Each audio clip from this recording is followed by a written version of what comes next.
En fait, on se rend compte qu'au niveau des entreprises qui ont pris le bateau suffisamment vite ou qui sont en phase de transformation numérique maintenant, l'effet sur la création d'emplois est tout à fait positif. Maintenant, il est vrai qu'il y a différentes manières d'utiliser les technologies de l'information et que bien sûr, cela doit être dans une optique de facilitation et d'aide aux travailleurs. À mon avis, elles doivent de trois ordres. D'abord, ce qu'on appelle des compétences sociales. Il faut de plus en plus savoir travailler en équipe.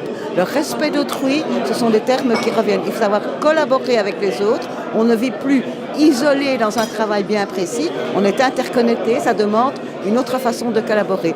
Il y a ce qu'on appelle des compétences sociales. On appelle aussi des compétences cognitives, c'est-à-dire mesurer un problème, pouvoir le comprendre un problème, pouvoir innover. Donc toutes ces compétences-là, une flexibilité de plus en plus demandée.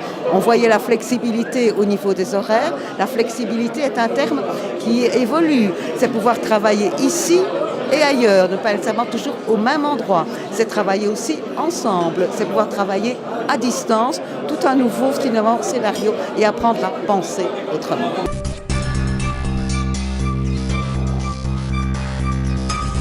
Les deux options se présentent à nous. C'est une opportunité pour ce qui concerne les smart grids, la gestion numérisée de l'énergie et tout ce genre de questions.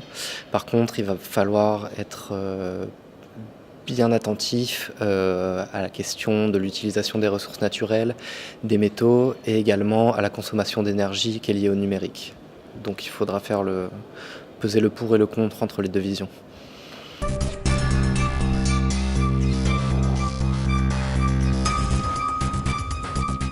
La région wallonne a mis en place toute une série de dispositifs pour lutter contre la fracture numérique et développer les compétences numériques de tous les citoyens et en particulier des personnes les plus fragilisées.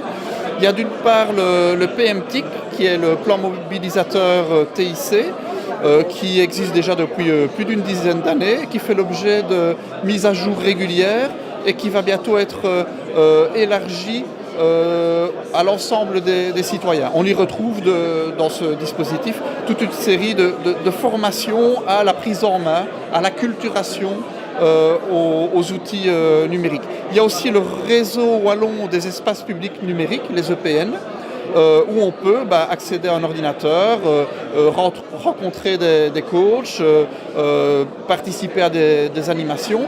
Et puis, d'une manière générale, on a des actions qui concernent le citoyen wallon à différentes étapes de sa vie, donc l'élève, l'étudiant, le travailleur, qu'il soit salarié, indépendant, le demandeur d'emploi. On a des actions, la région wallonne a mis en place dans le cadre du plan stratégique Digital Wallonia des actions pour accompagner tous ces citoyens dans le développement de compétences numériques.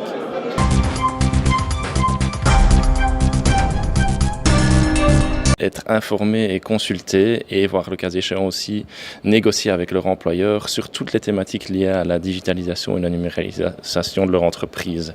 Que ce soit le télétravail, le respect de la vie privée, le droit à la déconnexion, l'introduction de nouvelles technologies, tous ces éléments-là sont couverts donc par des conventions qui forcent leur employeur à les écouter et à faire entendre leur voix sur ces différents sujets.